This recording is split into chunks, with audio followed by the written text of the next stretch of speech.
It's your man Tony Wiggins here with Locked On Jaguars. Thank you for joining us again for your first listen on the Locked On Jaguars podcast. Listen, man, CJ Henderson was sent packing yesterday to Carolina for a third-round pick and a tight end. Another long list of top 10 players picked by the Jaguars in the first round that don't end up finishing their first contract or getting a second contract here. It's like musical chairs when it comes to first-round picks. Maybe they ought to start acting like the Rams and just trade them all for proven players. I have more on all of this today here on our episode on a Tuesday of Locked On Jaguars. You are Locked On Jags, your daily Jacksonville Jaguars podcast. Part of the Locked On Podcast Network. Your team every day.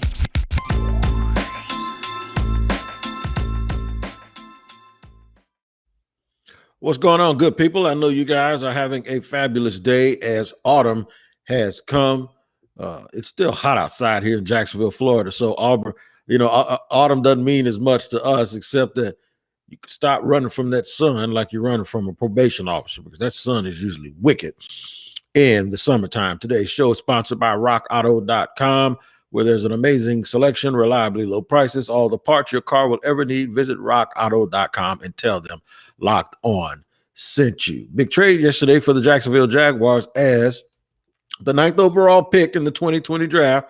CJ Henderson was shipped off to Carolina, who's in need of cornerback help right now with the injury of J.C. Horn.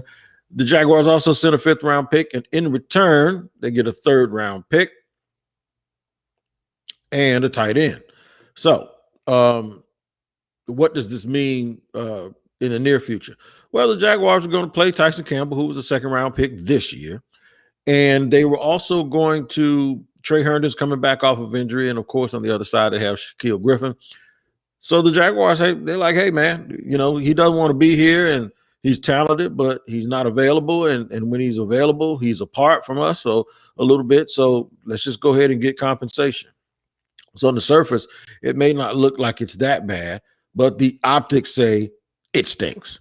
Okay, so we're going to talk more about that and how we got here and why. And I'm going to put it right back on Shad Khan, so I'm going to let you know that that's what I'm going to do. We're also going to discuss Thursday's game in the second segment, where we're going to kind of break down how this is an important game for the Jaguars to win, because the Bengals were really where the Jaguars are this year. That's where the Bengals were sort of last year, and they can't go up there and get hammered. That's all I'm telling you. They just absolutely can't get hammered. Third segment, we're going to talk about the tight end position that all of a sudden seems like it is so valuable, when in the preseason, all I heard was some experts, some of my colleagues say, well, maybe they haven't gone out and gotten a tight end because they just don't value a tight end that much. And then you look out there and they got one running back and 2 tight ends on the field for a lot of plays. And now they've made their second acquisition of a tight end. And oh, by the way, that's also the position where they had the experiment of Tim Tebow. And they traded Josh Howard before even taking a look at him. This new regime did. So we'll talk about the tight end position and its sudden emergence as this very, very important position for Jacksonville. Well, back to the front. Let's go back to the front. Let's go all the way back up and get to the lead of this. CJ Henderson, super, super talented kid. You could argue whether or not he should have ever been picked. I do think that when he was picked, it was a tale of, let's get a super athletic guy to replace the super athletic guy that we traded. The difference is one guy, his heart pumps blood, and the other guy, it seems like his heart pumped Kool-Aid. Jalen Ramsey, whether you like his personality or not, is a Rolls Royce of an athlete. CJ Henderson kind of looks like a Rolls Royce, but you look under the hood and maybe football isn't as important to him. You always hope, though, that you can have a coach that can extract the talent from a player. Let me get to a bigger reason why I think this is problematic. We got to talk about Shad. We got to talk about Shad Khan. We have to talk about wasted years. So there are a lot of people here in this organization that feel like this year. They're feeling it out. Urban's getting used to it. Trevor's a rookie. They're building themselves to be competitive next season, right? You hear that all the time. And the Jaguars right now sit at 0-3. But then when you look at last year's team, where they had, I think, 16 rookies between the active roster and the practice squad, and it was all to set up this year. You know, they're 1-15. That's all right. We're tanking for Trevor. We're going to get Trevor. We're going to get Trevor. And oh, by the way, I got a little message for all of those people out there that said, just draft Trevor. We were talking about the things that they were going to do in the offseason. And those people said, just draft Trevor and don't screw it up. And I tried to tell you that it's bigger than that. Now you see. They drafted Trevor and they didn't do a whole bunch of good, proper things. And now y'all cussing them out because they're screwing Trevor up. And I told you it was bigger than just drafting that kid. You had to do a better job. So when you go back to last year was in Doug Marrone's last year and in Dave Caldwell's last year.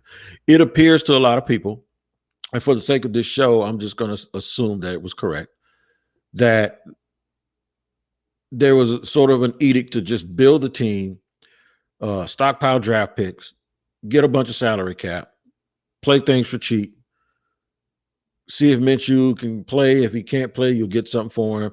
If he can play, if he can't play, then you'll move on, right? But they traded Leonard Fournette. They got rid of a bunch of people. Let's just try to build a roster up so that you could end up with the way that they ended up, right? Almost like this Philadelphia 76ers type of team building where you can end up where you were this year. So people were like, look, last year was worth it because we ended up with the number 1 pick for Trevor Lawrence. We ended up with all of the salary cap space. And it was enough to entice a college coaching legend to come and take the helm of the team, a CEO. So when you go back the year before, the year they traded Jalen, after like week 4 or week 5 or whatever, and it was Doug Marrone and the team was falling apart and they were trying to figure out how they were going to do it. And they had Nick Foles and they had to get rid of him in the offseason. So you look back and you say, well, that season served the purpose too. That's the season that it all fell apart, and that's when you knew it wasn't ready. So now I've chronicled 3 years, correct? 3. Last year, which was the setup year. The year before, which was the year when you realized you had to retool. You had to retool it all. And this year, the year that everyone's saying, okay, this is the foundation. This is where it gets started. Let's see what happens. So that's a span of 3 years, right? And this is something that I've told people on this podcast before, and I want you to hear me out with it. The problem is they should have started year 2. That should have been, they should have fired everybody. They should have fired Doug and they should have fired Dave then. And I told Dave that to his face. When you let them start over, and then new people come in and they start over. Well, you don't start over 2 years in a row. That's 2 years of starting over. And basically, essentially, this is what has happened. When you trade C.J. Henderson, you trade one of those cornerstone foundations. When you realize Caleb Vaughn isn't as good as you thought, that's the same thing. This is why I blame Shaq Khan, because if you're going to let people come in here and start over, you need to let them come in here and start over with those people. It doesn't matter. They didn't do anything last year. What did they do? Okay, they drafted Trevor Lawrence, but guess what? Now you totally undone the draft from a year ago. Totally. It's gone. It's gone. It's like you building a house and then the inspector comes after you got the slab poured and goes, bust it up. It's not right. Doesn't meet the code. This is exactly what happens when you string things out. When you have guys that you should have fired, and you bring in new guys that don't like the guys that those guys drafted, they got to start all over again. My grandmother used to say, do it right the first time, because if you don't, you're going to end up doing it twice. And that's exactly what's going on here. So how many years do you string together? How many years do you string together before you actually get something? Or do you continue to start over just to start over? Because a lot of the draft picks this year, outside of Trevor Lawrence, they're basically redshirting because they're not playing. Yeah. I almost cried. I had to wipe my eye. I was about to cry. They're basically redshirting because they're not playing. So next year will be their starting point. And whoever you draft next year will be the young guys. And the veteran guys that they're supposed to look up to will be Trevor and the guys you drafted this year who didn't play. And then guys like DJ Chark, if you re-sign him. Guys like Laviska Shenault, who is still trying to find his way. Guys like Josh Allen, who you hope to have realize that you need to have him under a fifth-year option. Guys like Shaquille Griffin, who will be in his second year of a third-year contract. Tyson Campbell will be a veteran next year. At what point do you actually start to see the fruit harvest and manifest itself on the tree? At what point after you plant that seed does that happen? We will surely continue to discuss this. The Bengals, though, are looking like a team that have turned the corner a year away, and that's Jaguars' opponent this week. What's the difference? What did they do? Well, let's find out what they did. And for those that don't think that you can win, sort of right away, or that you have to somehow have 2 or 3 bad seasons in a row, the Bengals are proving that that's not true. And I'm going to discuss that. And I'm telling you, man, this is because to me, this is a big deal because the Jaguar fans, they are faithful, but I'm telling you, these folks are fatigued. They're fatigued at having to go through this same rigmarole year after year. Let me tell you what else you're tired of doing, man. You're tired of paying for all of that gas, and you're tired of paying those high prices at the pump. Well, Jaguar fans, I'm Tony Wiggins, and I have an incredible app that everyone who buys gas needs to know about. It's called Get Upside. My listeners are making up to 25 cents for every gallon of gas every single time that they fill up. Just download the free Get Upside app in the App Store or Google Play right now. Use the promo code TOUCHDOWN and get a bonus 25 cents per gallon on your first fill up. That's up to 50 cents cash back per gallon. Don't pay the full price at the pump anymore. Get back cash using Get Upside. Just download the app for free and use promo code TOUCHDOWN to get up to 50 cents per gallon on your cash back on your first tank. Now, some people who drive a lot are making as much as $200-$300 a month in cash back, and there's no catch. The cash back gets added right to your account right there, and you can cash out at any time you want to. Go to your bank, your PayPal, or an e-gift card for Amazon. Now, listen, just download the free Get Upside app and use the promo code TOUCHDOWN. That's the promo code TOUCHDOWN to start saving up to 50 cents per gallon cash back on your gasoline.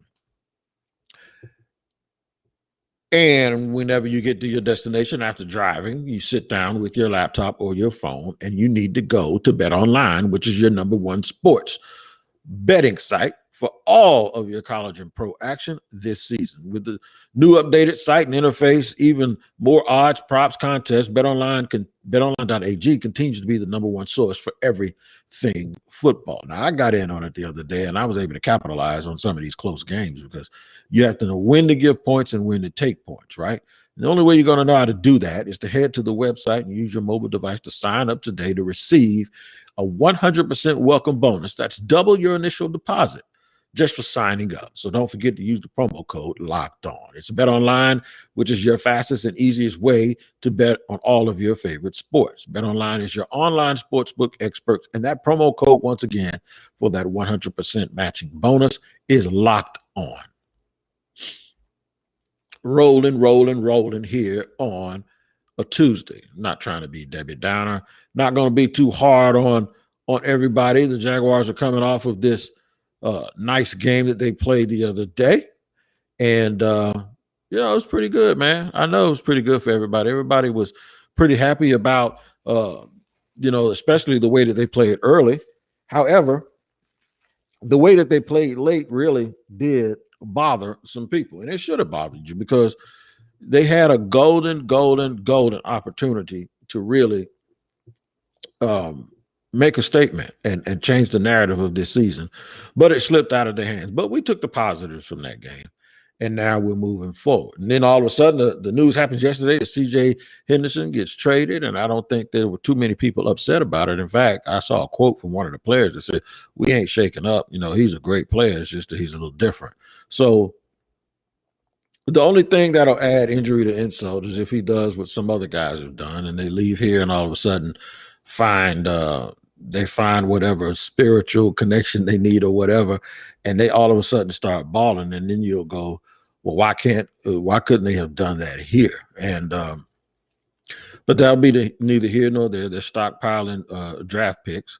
Hopefully they're draft picks of players that are actually going to play and won't be here sitting here redshirting, because I don't think we feel like we're patient, but we ain't got all day, right? Nobody has all day for the Jaguars to be good. In fact, their opponent from this week is the Cincinnati Bengals, who are 2-1.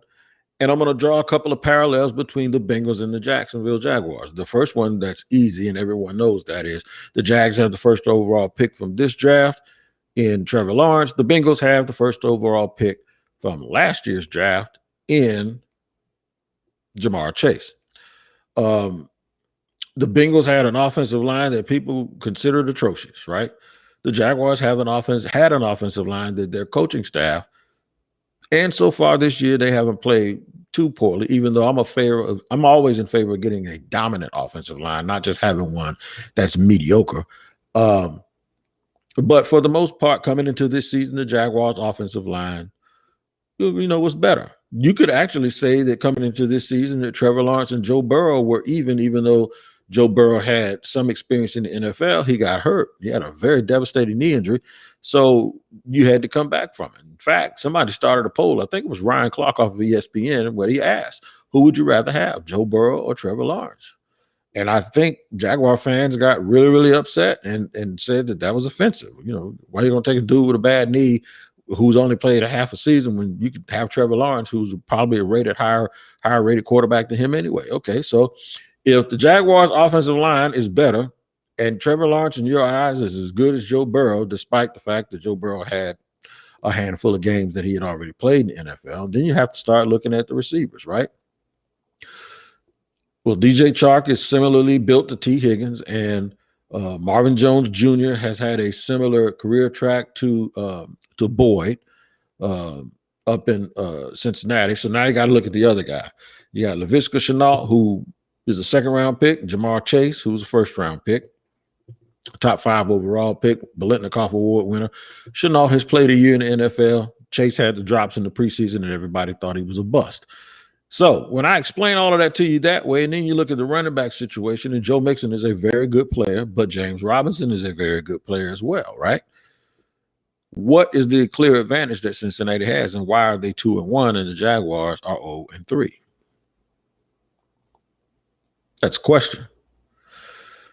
Defensively, I would say prior to this season, the Jaguars would probably be given the advantage at every position except free safety, where Jesse Bates is a very good player. But I don't think most Jaguar fans can name the rest of the defenders.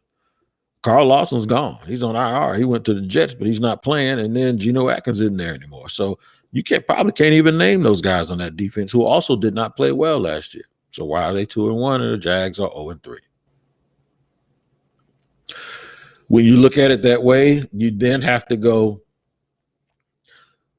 well, their coaching staff has more experience than our coaching staff. Bingo. It's not identity on defense, because they're changing their defense. They got a new defense coordinator, and they totally changed the defense. So it's not that. And Zach Taylor, the head coach in Cincinnati, was sort of on the hot seat. What are they doing that we are not doing?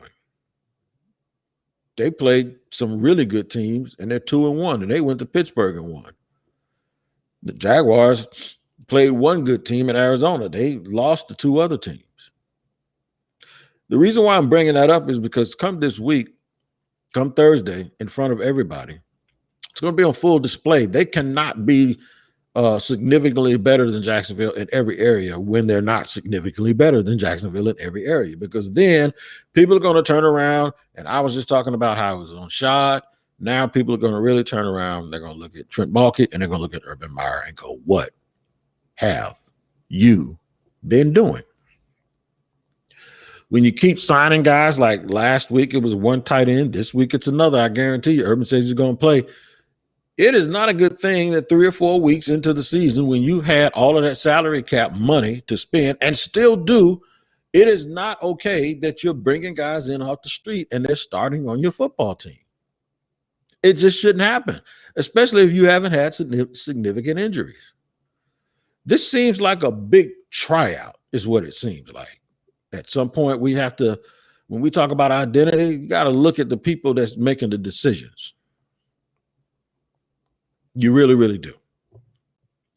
You really have to look at the people that are absolutely making the decisions here in Jacksonville. All right, man. Segment three. We're going to try to put all of this stuff in a nutshell and look back a little bit at some of the guys that were picked. Look back at why some of the decisions that were made were atrocious. And we'll do that. We're going to do that here on Locked On Jaguars on a Thursday. We're just trying to find answers, man, because the reason why I'm doing this podcast this way is because this is what you guys keep asking me. What is the problem? Coulda, woulda, shoulda. I want to talk about the 2020 draft all over again and tell you what I know and what I heard from my sources and why it's just never a good thing for you to be switching. I think sometimes you can switch coaches too much, but I think sometimes you can wait too long and then expect miracles out of people when they come in. I'm going to discuss that in just a second here on Locked On Jaguars. I got to tell you about rockauto.com, our sponsor today, man. This entire show and this episode is brought to you by rockauto.com. You want to save some money? There's nothing more important to me, especially when your kids start driving to school and your kids start driving to college. You want to make sure that you have the proper parts on those vehicles, and rockauto.com is the place where you can get them. You know, you don't need to go to the junkyard. You don't need to do all of these other things, or either go to the chain store to, try to buy parts that are not as good as you would want, and then you're going to pay more money. You can choose to spend 30 to 40, 50, or even 100% times the amount if you want to, but that doesn't mean you're going to get a better part. But you can get it at rockauto.com. Why? Because I know this, because I've done it for me and my family now for a long, long time. They've been in business for 2 decades, more than 2 decades, and they have plenty of satisfied customers other than myself. Now, go to rockauto.com right now and see all the parts available for your car or truck, right? Locked On in their How Did You Hear About Us box, so that they know we sent you. rockauto.com, man, is the absolute cold truth, and all of the prices are reliably low for every single customer. They have everything you could ever want in brake parts, tail lamps, motor oil, and even new carpet, because I did say accessories. So go to rockauto.com right now, and in that box where they ask you, how did you hear about us, make sure you put Locked On so they know we sent you.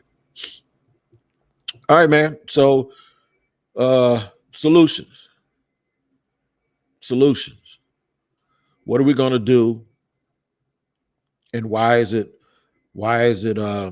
seem like every single year some guy picked in the first round here ends up going somewhere else? The Rams have figured it out. The Rams have said, you know what we're going to do? We're just going to trade all these first round picks. We're going to trade them for proven players. And I don't know if that's going to be the new way of doing business in the NFL, but it is a copycat league, man. And when people see something that works, that's what they're going to do. But here in Jacksonville, man, for some reason, I keep going back to the head, and I keep blaming Shad Khan because he waited too late to fire Gus Bradley, and then I think he waited too late to clean house. And I still don't think he's cleaned house, because Trent Baalke is in the building, and he's going to get a little bit of a pass, but you got to think Baalke is Urban's eyes and ears for what he can and can't do in the NFL. If Urban's coaching every single day, he's not paying attention. Like these tight ends, you think Urban really knew the tight end from Carolina? No, that came from Baalke and the coaching staff and the staff and scouting department. Not the coaching staff, but the scouting department. You think when Urban lost the game, he said, who can we go get at tight end? And then they go get the guy that they got last week. So that's when somebody tweet, Baalke's just going to get Urban's coffee. That is a lie. And Trent Baalke liked both of those guys from 2020. I'll stake my reputation on that. I have multiple sources that told me he was all in on Hendo, and he was all in on Caleb Von Chason. And by the way, yeah, it's true. They considered taking Caleb Von with the 9th pick instead of C.J. Henderson. In fact, they turned down a trade from Atlanta to move back 3 picks. And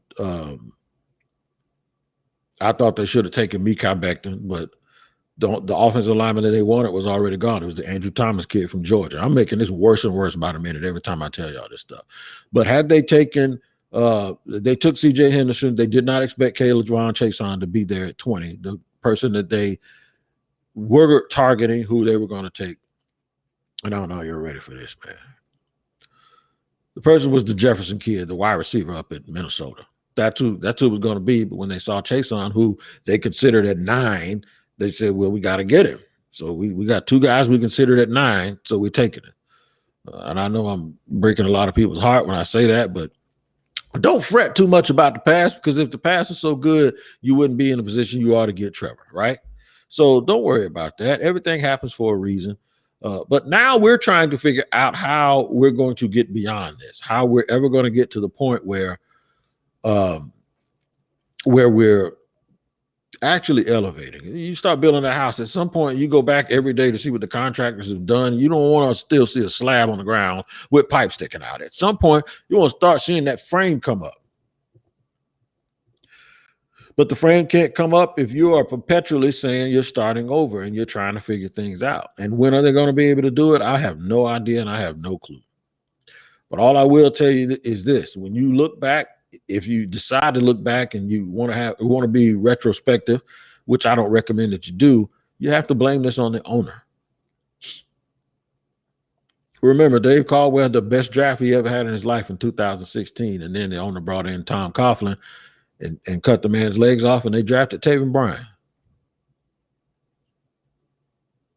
So that's why I tell you, going back sometimes is a headache. Going back will kill you, man. Don't do it.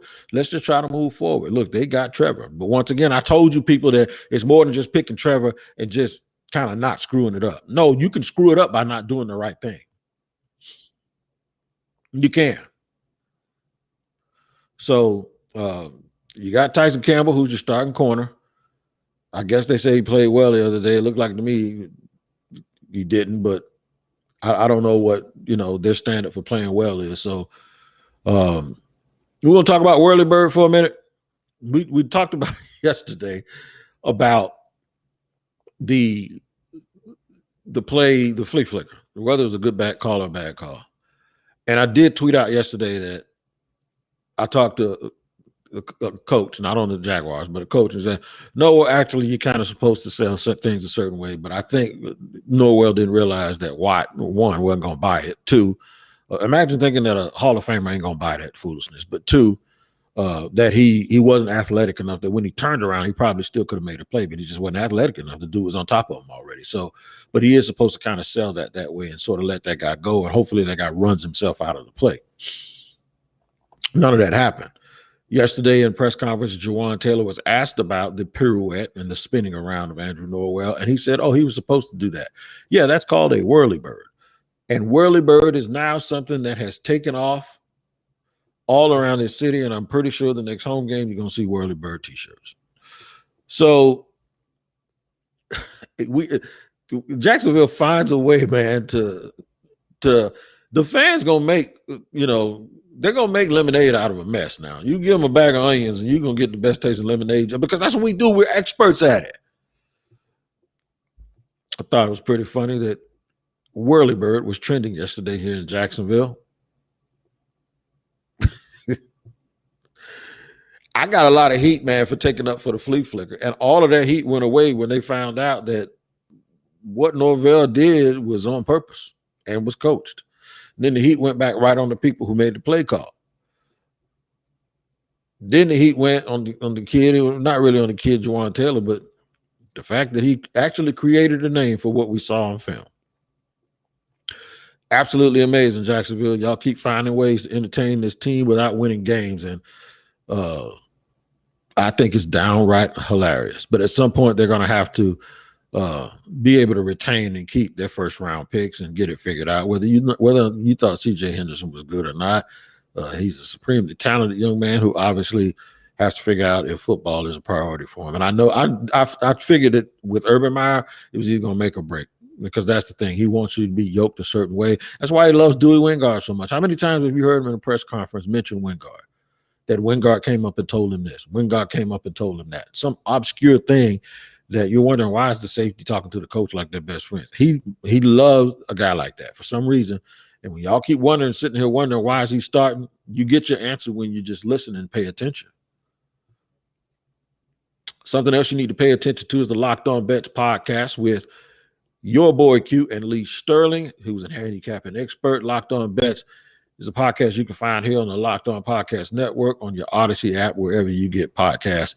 And it should be your second listen after your first listen, which is me here on Locked On Jaguars. Your second listen should be the Locked On Bets podcast with your boy Q. Make sure you hit that like button and subscribe too, and pay attention, because they're giving you a lot of money, a lot of information that can make you a lot of money on betonline.ag, who sponsors that podcast.